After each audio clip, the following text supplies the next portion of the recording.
Welcome to the Wired for Success podcast, your show for ambitious, mission-driven entrepreneurs who want to build million-dollar businesses without sacrificing their health, relationships, or happiness, who understand that in order to build their empire, they need a solid foundation, and that the more they are thriving, the more their business is thriving too. This show brings you the very best from science, self-development, and entrepreneurship to set you up for sustainable success. Hi, I'm Claudia Garbutt, the scientist turned mindset and high-performance coach for entrepreneurs, and I help you get wired for success.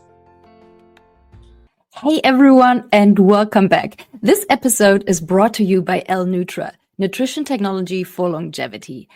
Are you looking for a smarter, science-backed way to support muscle health and longevity?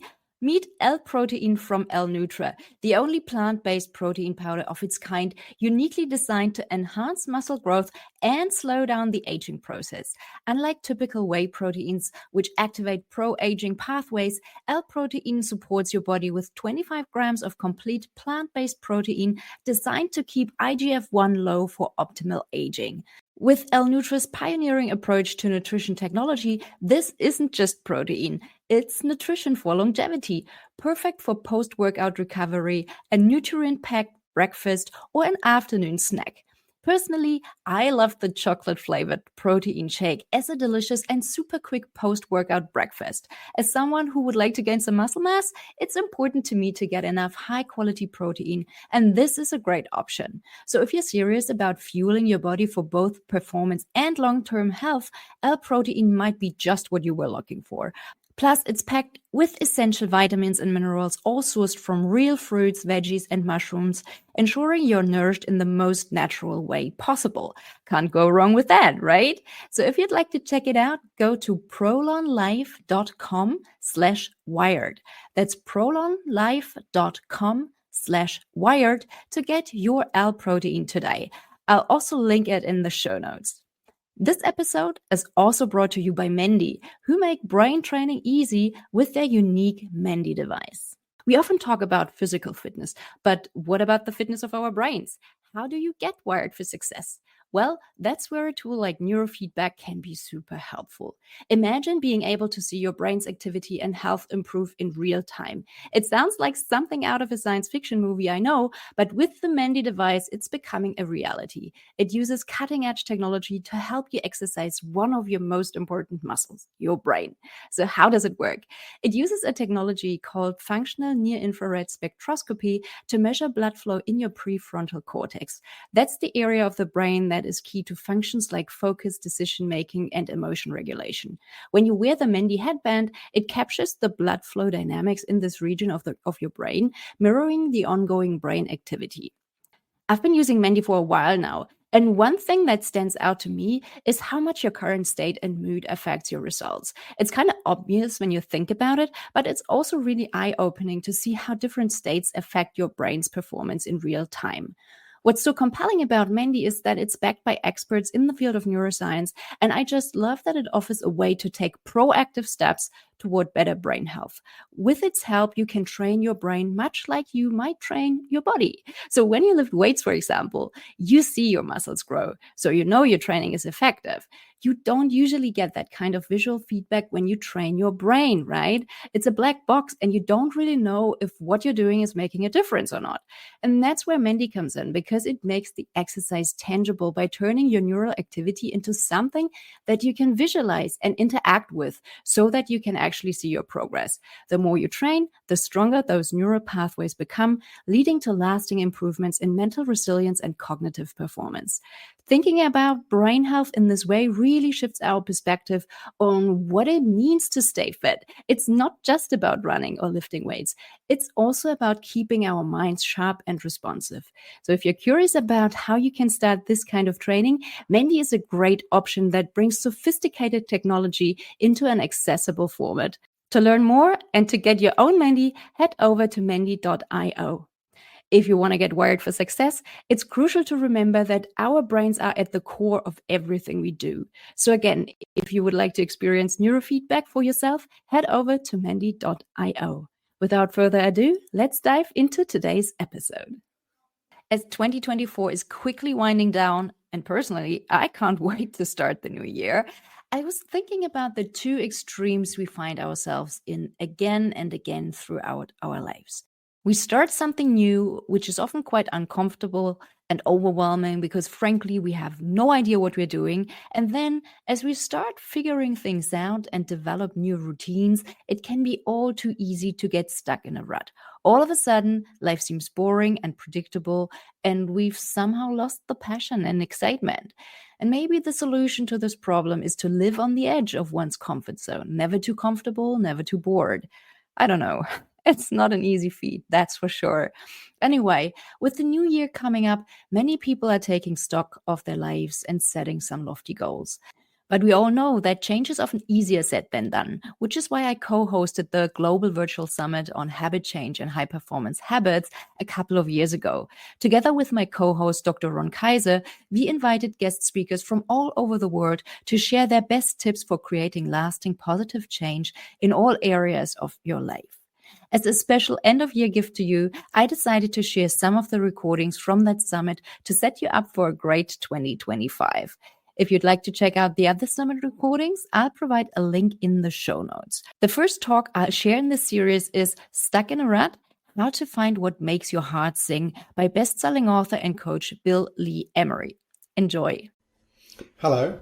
If you've ever felt stuck, or you've been in a rut, or you feel like you're going through the motions at work, or even in your private life, then you're absolutely in the right place.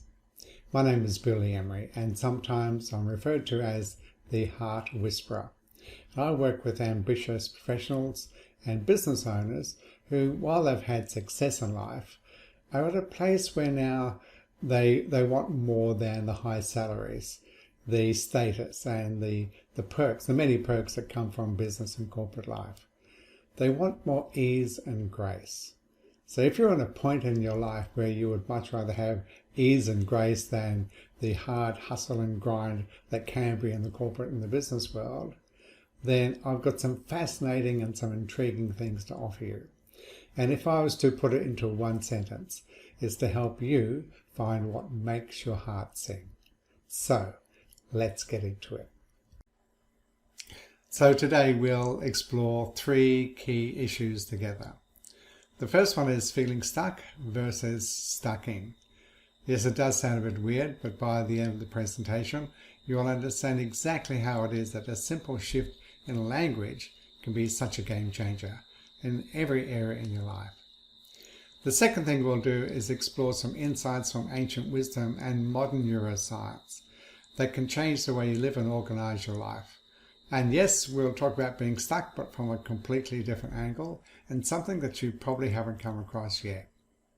It's so simple and so profound.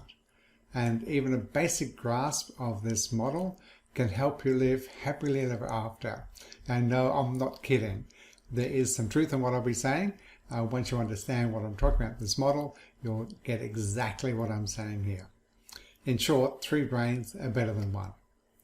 And finally, we'll talk about your second wind. And this is a phenomena that often runners know very well. But we'll explain and we'll talk about how this can affect your business life and your career. And perhaps your stucking might actually have a secondary use, a blessing in disguise. But anyway, let's find out. Okay, let's jump into it. So when a client comes to me and they complain of feeling stuck, there are a few things that I know immediately about them. The first is they're going to be feeling unhappy and even burned out.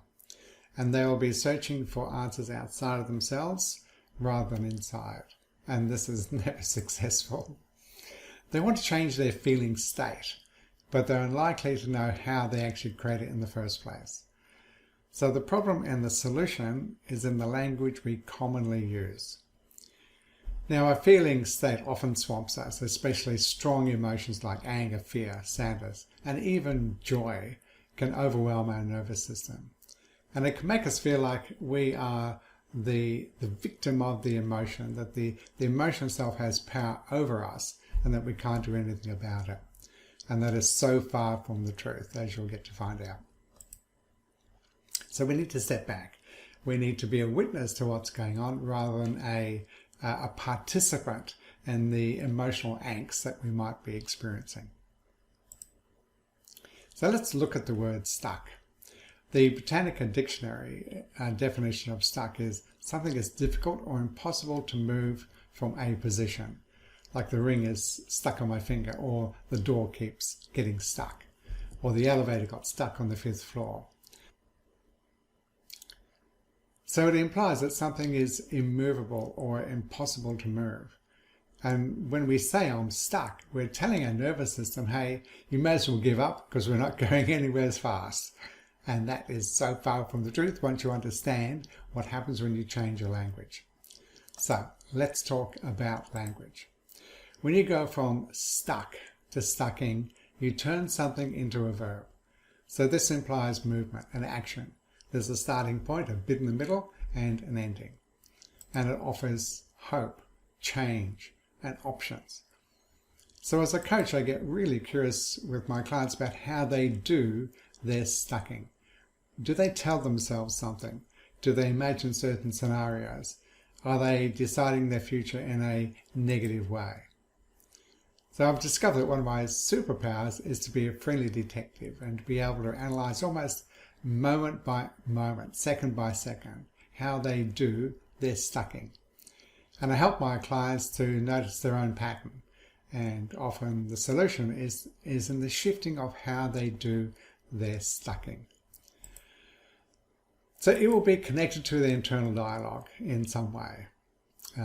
And the mental movies that they play inside of their head. It's like we are the producer, the director, and the movie of our own life. So we choose the parts, we choose the action, we choose the storyline and the script and the language within that script. So what I do here is to make the unconscious conscious. And once it's conscious, then it's accessible. And once it's accessible, we can do something about it. So I encourage my clients to change their language from I'm angry to I am angering, or I'm sad to I am sadding, or I'm scared to I am fearing. Now, it does sound strange, but after a short time, the lesson kind of gets through.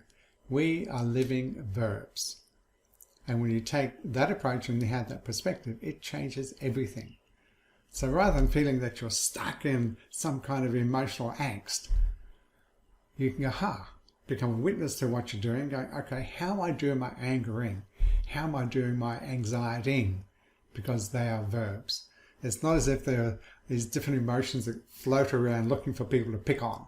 You know, there's no cloud of depression that goes, well, who can I make miserable today? If I want to be depressed, if I want to do depressing, there are certain things I need to do. I need to think about things in a certain way. I need to get involved in a certain dialogue inside of my head. That's how I do it. And everyone does their own emoting in different ways. But most people feel like they're puppets on a string to their own emotions rather than taking charge of them. And your language is a very simple way of doing it. Anyway, I encourage you to start doing that, to start to think about how you do your stucking. Do you play scary mental movies about your future? Do you tell yourself that you're less than you really are? Do you maybe think that you've got no other options? So this personal exploration can be priceless for you. So take some time to check in and notice these things. And once you do, your world can change. No longer will you be like the victim of your own emotions. You can start to take charge of how you do it on the inside. So instead of thinking that you're stuck, start to get curious about how am I doing my stucking? What's my unique way of doing that? And in that language is the key to your way out. So let's add another really important element into the mix. So I came across this model about 6 or 7 years ago, and I think that you'll love it. In essence, the latest neuroscience research confirms what ancient traditions have known for at least 5,000 years or more, that we have complex, adaptive, and fully functional neural networks, or brains or intelligences inside of us, in our head, our heart, and our gut. Now the terms themselves are interchangeable, but for simplicity I'll use either brain or sometimes intelligences. They all mean the same thing. And if you want to learn more, I highly recommend this book by Grant Susler and Marvin Oka. So I've been lucky enough to spend several years working with both of these guys, and I'm extremely grateful for the insights and the wisdom that they've brought into the world, and in my life in particular. But anyway, you go take a look yourself. You decide for yourself. So when these three intelligences are aligned, when they're on the same page, we experience states of flow, of ease, of connection, of heightened intuition, and so much more. Our decision making is sharper, wiser, and more in connection with our deep, authentic self.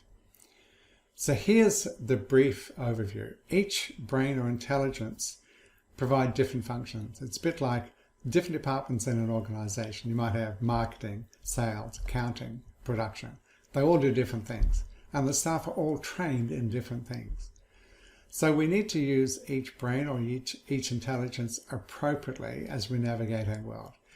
And if you get them mixed up, you'll be in trouble. Like imagine putting all the people in accounts now into sales, or the salespeople into accounting. It could be a very interesting thing for your brain, for your organization or your business. You probably don't want to do that. And the other one is we need to access all three intelligences to accomplish anything worthwhile in our lives. And collaboration is key here. Collaboration is key. You don't want these three beautiful intelligences or brains fighting with each other. You will literally feel like you're being pulled in different directions. But that's how some people actually live their lives. So let's take this a step further. We talk about prime functions, and a prime function is what each intelligence or brain is geared up to do. It's kind of an innate intelligence that is unique to itself. And as I said before, if you think of each intelligence or brain as an expert in their own particular field, with their own processing, communication, and operating systems. So the head brain, and in using traditional ancient wisdom, in traditional Chinese medicine, they call the head brain the governor. So it is about how you think and how you perceive and how you make sense of the world. It's how you make meanings out of all the different things that come and happen to you, and it's very good at storytelling. But sometimes the story our head brain comes up with are really not worth listening to. So the head brain can be very good at coming up with creative ideas, of planning, of organizing. That's what it does best, and that's what you need to leave it to do and not interfere with other things. Because the head brain, the governor, it's the most complex of all these three intelligences. And sometimes, especially in the Western world, we give our head brain the responsibility of working out our direction in life. But that's not its primary job. That's for the heart to do. So let me introduce you to the heart brain. In traditional Chinese medicine, they call the heart brain the emperor or the empress. And this is our emotional body, if you like. It's how we relate to things. It's the emotional connections we have to people, to things, to events. It's where we hold our core values. And this is where we find purpose and meaning. Meaning doesn't come out of your head brain. It comes from your heart. And if you want a happy life, then I highly recommend that you go beyond the fickle things that your heart may want. Because the brain, the heart rather, can be very fickle. I want this, I want that. Oh, maybe I don't now. It can change what it wants in a moment. But if you go underneath these fickle things, you'll come to the deeper things in life, the deep and meaningful things that bring you joy, that bring you fulfillment, that bring you deep satisfaction. And so this is the intelligence inside of you, which is best suited to reveal direction in life, not the head brain. The head brain is really good at doing the logistics and organizing it, but it's your heart intelligence that's got the job of saying, this is what will make me sing. Interestingly, when I was first exploring this model, and I was talking with my physiotherapist, and she said to me, you know, Bill, when someone is standing correctly, you'll notice that their heart is slightly ahead of their head. So biologically, structurally, we are designed to live our lives heart first. And if you look at those people that are truly inspirational in the world, sure, they might have some really good ideas. But if you go beyond that, you'll find that they have a deep and full and generous, compassionate heart. And these are the people in my world anyway that I find inspiring and that I would follow. Anyone can come up with fascinating ideas, but it's different to live heart first. And then we get to the gut brain. And in traditional Chinese medicine, they call this the general. So the general is all about security, physical security, emotional security, mental security, financial security. Your gut brain is all about protection. And it's also, interesting enough, it's the very first neural network that's laid down in the womb. So right from conception, the first neural network or intelligence that's laid down is the enteric brain or the gut brain. On top of this is laid the cardiac brain or the heart brain, and then finally the head brain or the cephalic brain. So we started basically as a long tube and everything else was added onto that. So the gut brain is about core identity. This is your deep sense of self. And when people talk about being authentic, just notice where they point to. They don't point to their elbows or their knees. They will tend to point down towards their belly because they intrinsically and intuitively know that this is our deep sense of self, a deep sense of identity. This is also the part of you that can give you intuitive promptings. And your gut brain can give you warnings about life way before your heart or your head have even registered that something is going on. However, I have to say that sometimes any of our brains can kind of overdo it. And when the gut brain is overdoing, it can become hypervigilant. In other words, it will sense danger when danger doesn't exist because it has a past memory of some kind of danger or trauma. And this is when people get triggered about things which is not clear and present, but it's actually based in the past. But that's an entirely different story. So in short, the head brain comes up with creative solutions, analysis, planning and organization and logistics. The heart is the reception for our core values, the things that are deep and meaningful to us. And this is where our purpose really lives. And the gut brain is the source of deep inner courage. It gives us the guts to do things. It mobilizes us. This is also our immune system. 70-80% of our immune system is in the gut, in the biome. So when these three intelligences or brains are on the same page, life is blissful. You can actually live happily ever after as long as you're connected, you lead from the heart, and the head brain and the gut brain serve the heart. When these roles kind of get mixed up, that's when we get into trouble.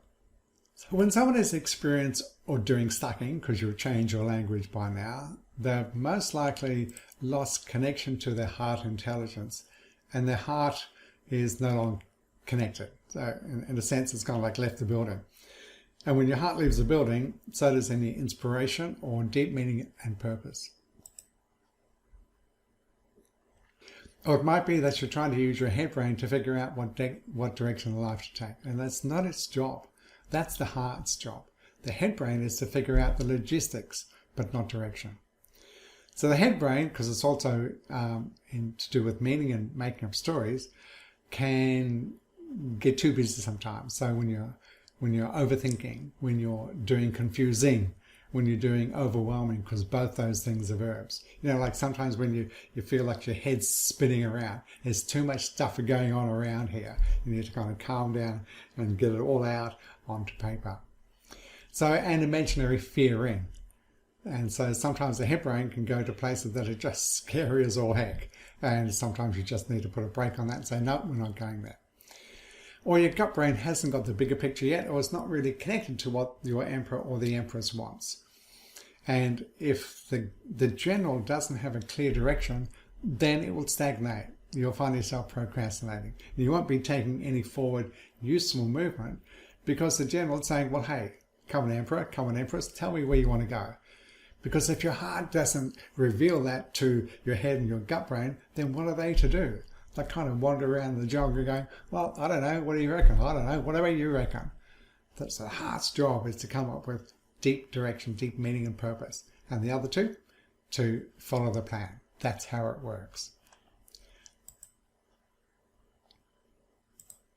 So in summary, your heart leads, the head and the gut support. So both these here are there to serve the heart. So you need to give space for your heart and time to connect to what makes it sing. And as I said before, the heart can be fickle and want superficial things, but underneath that superficial wanting, there are the things that bring us deep joy, real satisfaction and fulfillment. Those are the things that you need to go for. So the heart's job is to go deep within itself and to reveal true purpose and meaning. And for us to go, that's where our heart wants to go, and then to follow that. And you can tell when you're on track because your heart will sing and you'll be feeling light and joyful and going, yeah, I love this stuff. So you need to allow the head brain and the gut brain scope to do what they do best and not get them mixed up. So, in essence, do what makes your heart sing, because anything less really is boring and in my view not worth pursuing. And as I said, if your heart isn't singing, it's probably sobbing quietly somewhere in a corner. So can you live happily ever after? Well, obviously I can't answer that for you, but understanding your three brains can certainly help get you on the right path, get you from being stucking to find something much more meaningful and useful for you. Okay, so we're nearly there, but this next part is particularly relevant if you're about 40 or more. So you might remember competing in a race or a sport that required determination, focus and stamina. And about 3/4 of the way through, you reach a point of exhaustion. You can hardly make it to the end. You hit the wall and your mind and your body scream at you to stop. But you persist. And when you persist, something magical happens. You get a burst of renewed energy, and this is often referred to as a second wind. It's when the effort now seems almost effortless, but the rewards are easier to achieve. And this is very well illustrated by one of Australia's much loved sporting champions, Layne Beachley. Now, Layne had achieved Women's World Surf Champion status 6 times in her life, which is an incredible feat in a highly competitive field. And she's the only surfer so far, male or female, to win 6 consecutive titles. Yet it was exhausting and she burned out. She put enormous effort and demands on her body and her family to get there. And eventually she reached a point where there was nothing left in her tank, no buzz, no joy, just plain exhaustion. So she hit the wall. And to her credit, she took a couple of years off and she went back to what inspired her in the first place and what made her heart sing, which was her love of the surf and the joy and bliss of being in the moment, in the present with nature.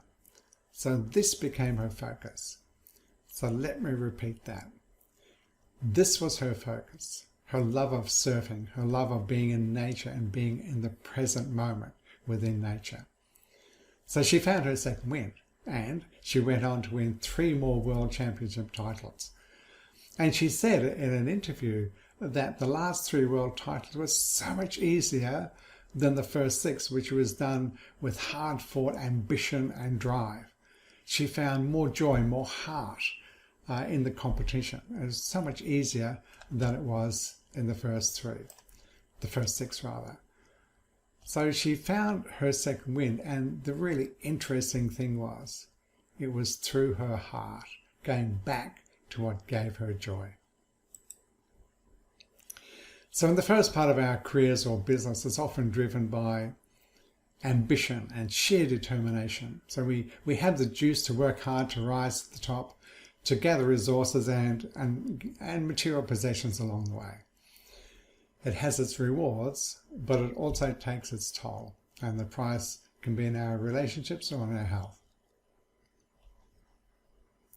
A client some years ago expressed his dismay when his children showed absolutely no interest in taking over the business that he had spent 2 decades building. They saw and felt his absence. They saw his short temper and his declining health. And so they figured, well, why should they follow that example? Yet he had all the material trimmings you might expect from someone who is successful in business.